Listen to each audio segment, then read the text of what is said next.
side. Just like eye check. Okay. Sorry. Okay.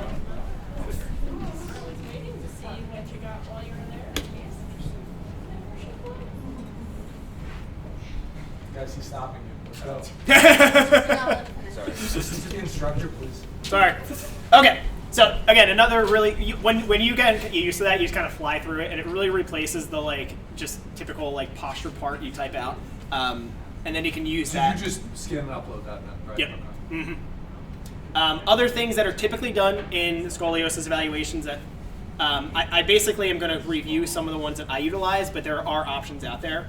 Some people take a look at the total height and the trunk height in the individual because theoretically, you actually might notice an increase in trunk height depending on what you're doing for postural correctives as the curve either corrects from a functional standpoint or just improves maybe over time. So I typically don't take a look at that, but that's just from a time perspective usually. But it's something that some people do utilize as another way to see how things are improving over time.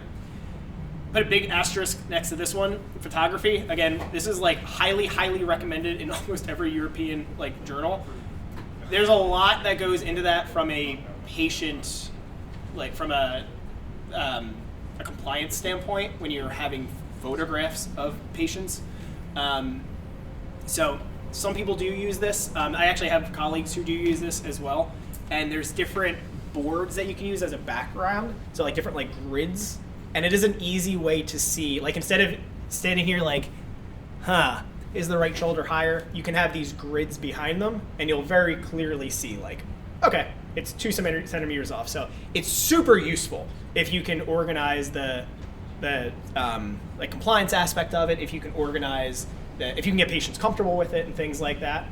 And I know some of my colleagues do use it and they're very successful with it. I personally don't. I also treat, I feel like, a lot younger patients than my colleagues might do, and there's a whole other aspect of that. So just something to keep in mind. But it's definitely out there, and there's good research behind it. But if you do that, there's these little like boards that you can buy as like a background. And then the plumb line. So this is the classic one in PT School. You just drop the plumb line down. I figured I wasn't going to go through that again, but you can use the plumb line. Just because of the READCO, I feel like I'm pretty good with doing the postural assessments without it, but you can also use that if you feel inclined. The Adams forward bend test, I still do if they're referred for scoliosis. This is the screening tool. This is the school nurse screening tool. If you guys just stand up real quick, just find a partner. We'll just very quickly, all you're going to do, you're going to make sure that you can see the person's spine. You're just going to bend forward. You're going to take a look at them from behind. You're going to move to the side, take a look at them from the side, and this is very much a, do I see a curve or do I see an imbalance? And it's yes or no. So this is purely a screening tool to be used. It's not a like measurement that you're taking. So you're looking for any type of thoracic prominence side to side, or any type of asymmetry, either lumbar, thoracic, or potentially cervical area. Yeah, I do have patients like pull their shirt up when they're doing this. I don't think you have any. You got great. Good, thank you. Yes,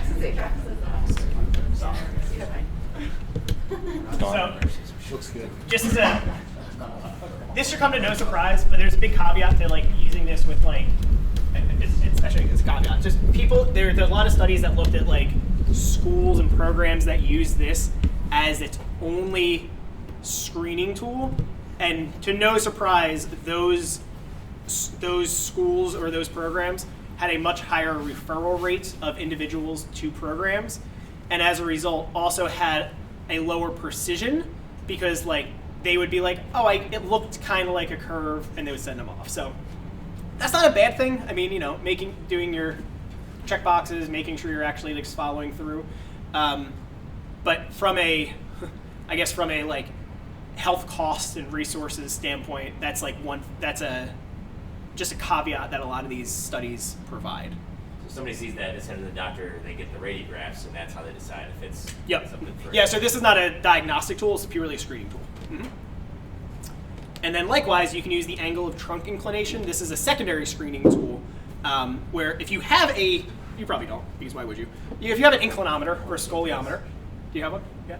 In the back. Yeah. You can use that to just assess any type of prominence side by side, and this actually will give you an angle of inclination. So it will give you the angle of their bend.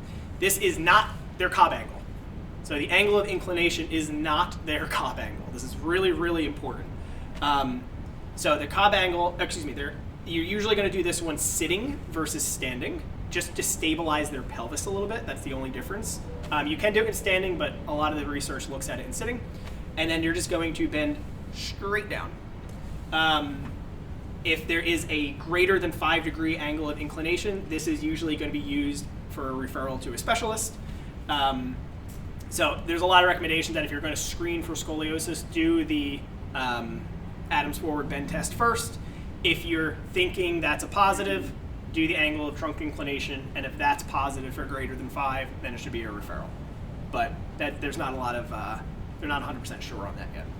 And then, even though it's not exactly clear, there is some research saying that like a 7-degree finding on the angle of trunk inclination is associated with like a 20-degree Cobb angle, but that's pretty variable. So just another screening tool. From a direct access standpoint, these are really nice tools to have if you are treating individuals, especially with like back pain and things like that, and you are suspecting scoliosis. You can use those as screening tools for potential referrals. Chris, now that you said, do you have any idea why the Adams one wouldn't do it seated as No well? idea. my thoughts are that it's quick and easy, but I mean, it's pretty easy to have a chair. I agree. So just take the pelvic, like you said, leg length is now limited. Yep. Right. When I looked at the ATI, I was like the angle of trunk inclination. I was like, oh, that makes sense. Doing it sitting, makes more stabilized. sense. Exactly. But the forward bend, I don't know why. Respiration pattern. This is what we briefly talked about before. You do want to get a general assessment of their trunk expansion. A lot of different, you guys I know all do really good jobs in different ways of assessing this, but it's a good idea to see where their pattern of breathing is. When you are encouraging more postural correctives, you're going to be doing a lot of guided breathing in areas that are typically more restricted, and having a baseline measurement is a good idea. So again, for this, my usual method is I grab a tape measure, I usually put it around right where the diaphragm is, I'll put it around the chest, and then just get an idea of where they're at. There are normative values for that, but I didn't think I don't really want to get too far into that. Hypermobility testing, this might be a result of my environment. I do this for a lot of my evals because it takes about 30 seconds, but the bait and score, this is when you're just going to be pulling their little fingers back beyond, if they can go beyond 90 degrees, it's positive. If you can put their thumb back and touch the forearm, that's positive. If you can bend the elbow past 10 degrees into hyperextension, that's positive. If you can bend their knees beyond 10 degrees, that's positive, hyperextension.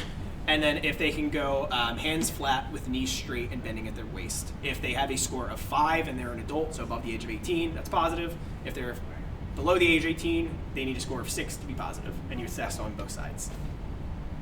Makes sense? So, quick and easy, but you're still going to do all of your,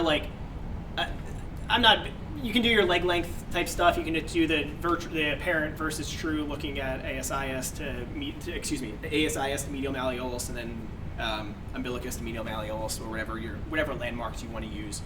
And then traditional muscle, I should say more flexibility testing. So you will find differences in quadratus lumborum. You will find difference in hip flexors. You will find differences in a lot of thoracic musculature. So nothing is different than if you were just doing a normal conventional PT evaluation. With manual muscle testing, I do make sure I do a full body screen of MMTs. And again, it doesn't take that long, but you are going to be looking for the trends of symmetry, and you're going to be noting any type of combined or compensatory movement patterns the entire time. For me, what I've noticed that I feel like I wasn't really told about, I mean, it makes a lot of sense, is there's such a huge difference in paraspinal musculature, which makes sense, but periscapular musculature is almost always hugely different on the side of the convexity. So it is something that you want to pay attention to. because you'll see like individuals who are like easy 5 out of 5s, and MMTs have their limitations. Then you'll get to like middle trapezius and lower trapezius testing, and all of a sudden they're just like dropping, and I'm like, what the heck? So that might be a nice little target for you to jump at. But the biggest thing again is looking for like trends of symmetry, or asymmetry I should say, side by side. And then trunk endurance testing. So I put a little question mark next to this because it's not the most validated test, but it's definitely the test that my patients love seeing improvements on the most. So this is the McGill trunk endurance battery. I've talked about it before here. It's been a while though. You're going to do 3 different tests, and if we have time at the end, I'll run you guys through this. But basically, you're going to be looking at trunk flexor endurance. You're going to be looking at the lateral trunk endurance, and then extensor endurance. You're going to be getting ratios of all of them, and then here are the normative values of what those ratios should look like. For me, this is great because like you will see a huge difference in like the side planks side by side. But it's nice for patients because this is something that they know will get better. So they're always like pretty excited because they're like, I'm working on my side planks, and then just like checking it out. So it does help. Again, the validation, it's not that it's not validated, it's just the evidence isn't great for it. But I know personally that patients really enjoy anything that they can like make a notable difference in. And this is one of those like, if you put the work in, it'll get better. So the trunk flexor endurance test is basically if you have an individual. Can I use somebody real quick, just for examples? Can you sit facing that way and long sitting? So you're going to scoot back a little bit. Perfect. And bend your knees in towards you. Awesome. I want you to stick your chest out. You're going to get as high and tall as possible. Okay. There you go. And then hands crossed in front of your chest. You're going to stay nice and tall through the spine. Feet are going to be about shoulder width apart, right there. I got a little bit of support here. You're going to go back, keeping everything nice and tall, just a few degrees. I'll tell you when to stop. Right there. So the research calls for like 60 degrees-ish of trunk flexion. Then you're going to hang out here. Starting to feel a little burn in the hip flexors and the trunk just a little bit. That's the test. You just hold it there, okay? You're not supposed to like hold them super tight. I usually just give them enough so they don't like feel their like toes flying up. And that's the trunk flexor endurance test. The side, the lateral test, I should say, is a side plank. I usually do, for those of you guys who, a while ago, we talked about like the difference in like the McGill side planks versus like normal side planks. I usually do the McGill cross leg, or the stacked ones, like that. Yep. And then same thing, hands on your hip. You're gonna get straight here. And I'm just super strict on the posture when they're doing it. So I don't wait until they're like super fatigued and done. As soon as they break out of the starting position, I might give them one warning and then just stop them from there. So what are norms? I'm sorry? What are norms? So the norms are based on ratios. So there's a flexion extension norm. So your extensor should be more than your flexor. Your side planks should be as close to 1-to-1 as possible. And then your extension should be significantly better than your side planks. So the extension one is basically Sorensen's test. Does anyone need to see Sorensen's test? Let's do it. So can you go flat? Your hips are going to be here. Your head's going to be that way. There you go. Mm-hmm. And then scoot down so your hips are going to be right there. Walk So your hands go, out. whoop, go that way. There you go. I was like off the Go that way. And then from here, you're going to hang on. You're going to cross your arms. You're going to come up into neutral, so lift yourself up. Beautiful. And you're going to hold there. I was like, you got me. Do you know what's normal for that? Time-wise? I don't want to. 4 minutes. What? There's some crazy Go. studies associated with Sorensen's test. I need to hear relax there. Is that like a vein pump? Yes. I'm gonna let go of you. So, there's some crazy studies associated with Sorensen's test, and some of them are like wild to me. Like I think I talked about this before. Like some recommend that you don't deadlift unless you can do Sorensen's test for like 2 minutes. Which anyway, so those are the 3 like tests that I use for muscle endurance. That again, I think patients really like because the treatment for it is pretty simple. Like, just do those. Just address those specific things. When you're doing Sorensen's, and this is a consideration for all strengthening you're going to be providing, make sure that they are in neutral and not into hyperextension. Typically hyperextension or even just sometimes extension for individuals. With the areas of compression on the spine will be painful for them, will be more problematic.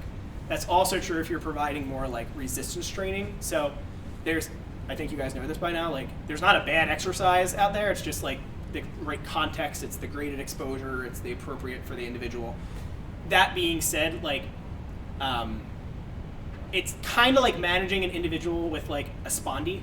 Like, can individuals with spondies do extension-based exercises? Sure. They just have to be built up to it over time. But it's also not like someone comes in, you're not going to be like, all right, we're going to start with hyperextensions. No, you're not going to do that. So it's the same idea. I wouldn't start with any crazy extension-based activities for scoliosis patients.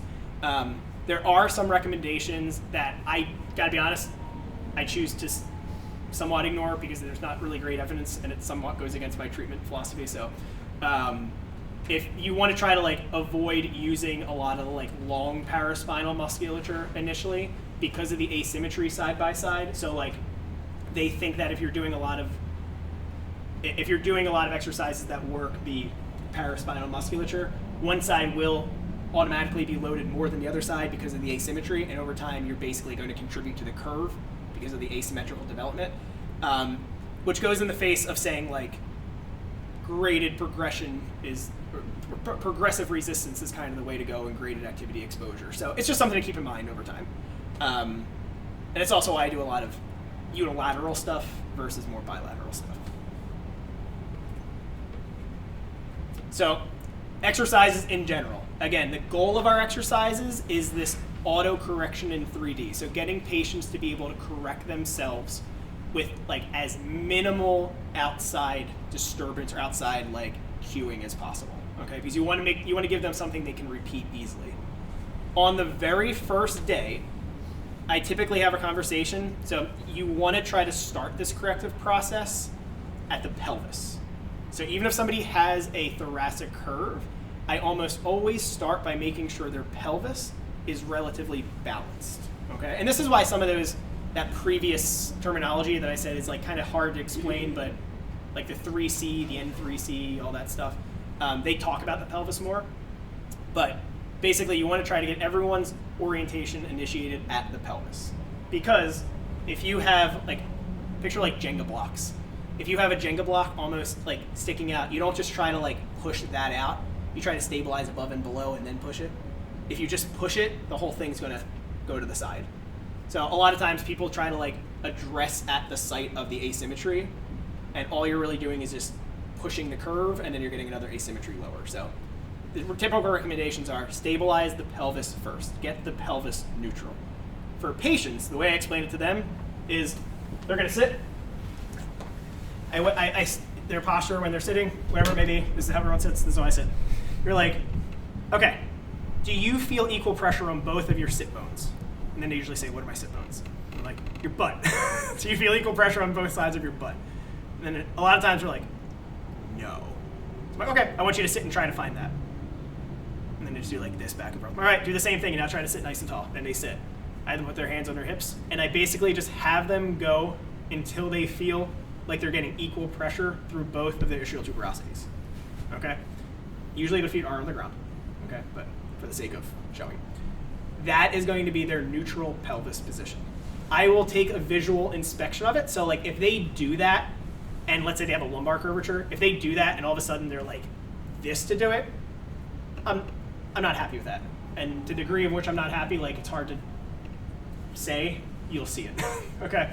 But typically find that equal position. From there, this is where you're going to give a lot of cueing for their trunk, for their overall posture. So we talked about the individuals. I'm going to try my best to simulate this. When you have that thoracic prominence on the right, you have that sunken in kind of rib cage on the left, you have the flare on your left, and then the opposite on the back, okay? So they have like, can you guys see? They have like this kind of contorted posture.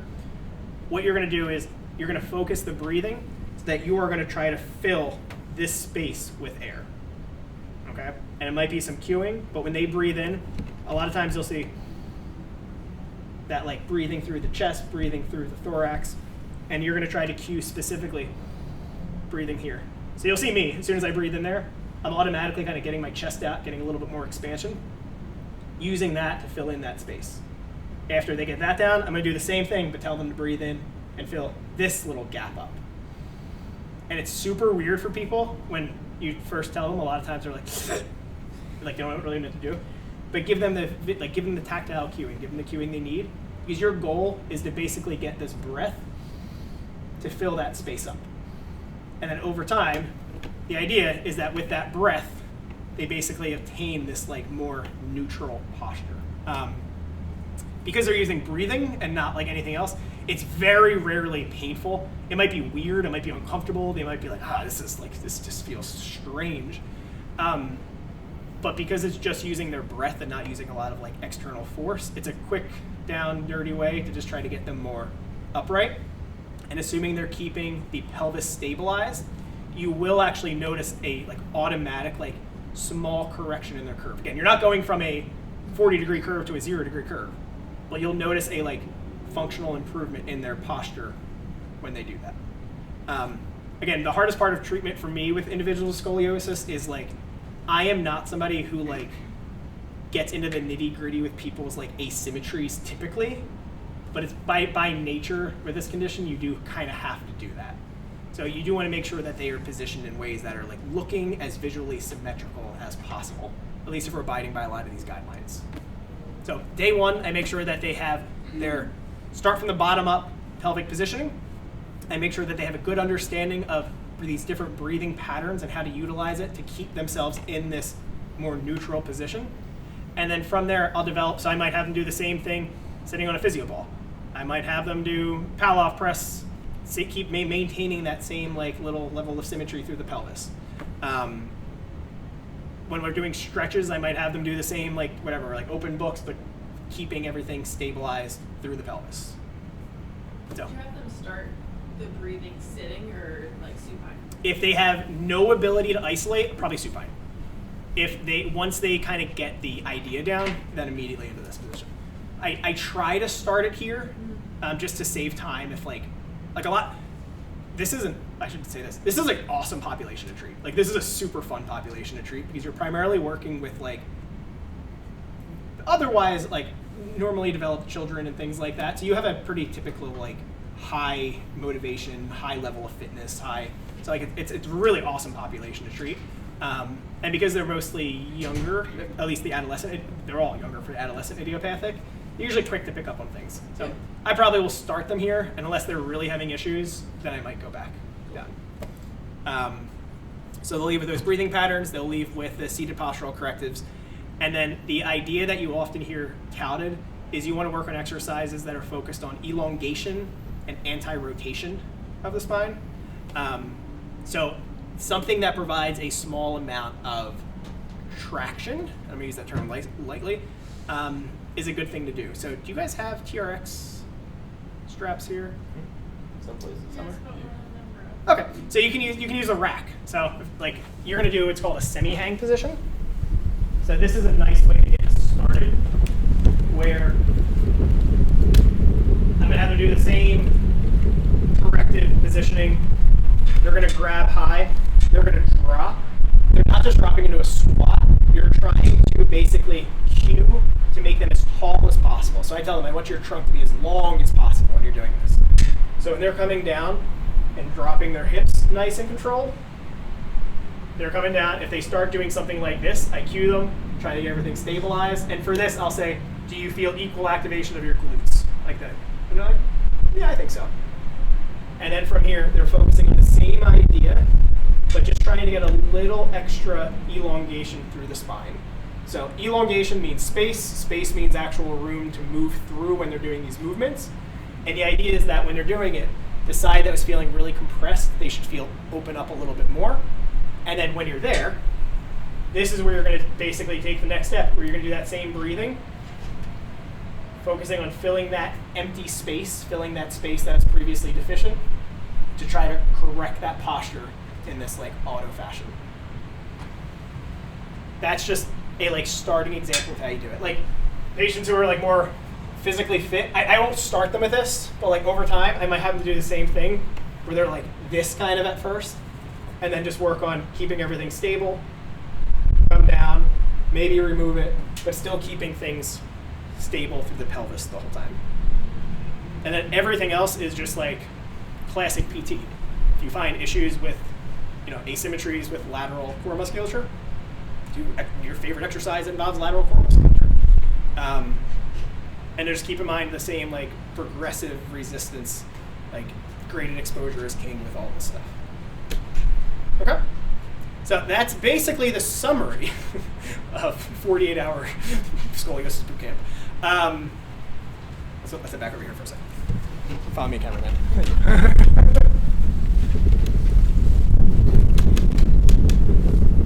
So I think that the gist of this is, I think it's much more important to have an understanding of the anatomy and the kind of pathogenesis of what scoliosis actually is, because that's going to help influence your exercise selection versus giving you like, these are the 5 best exercises for scoliosis, because it's like treating every other population. There's not like a set thing you should be giving everybody other than these like postural corrective based movements. Okay? That is the end of that presentation. Thank you, guys. Thanks. Any questions?